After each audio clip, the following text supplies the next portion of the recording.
Well, back in November 2021, the legal powers that the Victorian government had been relying on to help manage the COVID-19 pandemic were expiring. So the Victorian government introduced a new pandemic-specific law to help manage COVID-19.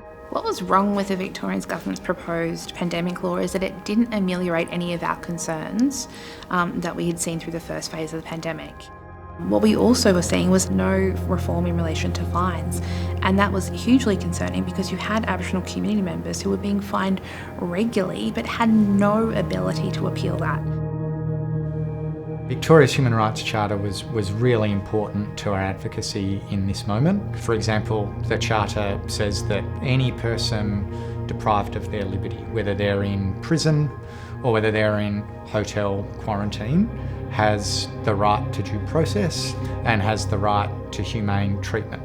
And so that right in the Charter meant that we could go to government and say, this is a right you're committed to, it's a right that you're obliged to protect, even in a time of crisis, and upholding that right in this law means that any person who's detained on public health grounds has the right to an independent appeal and also has the right to challenge the conditions of their detention.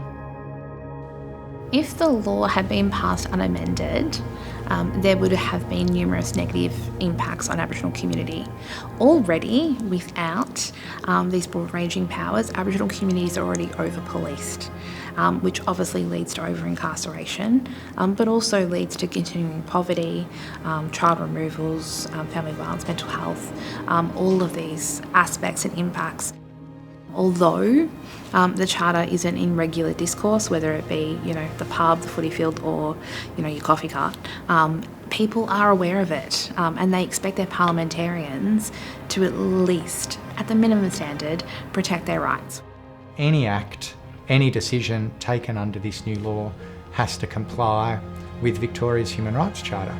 And I think, these are the kinds of safeguards that will help government make the best decisions, help government get the balance right.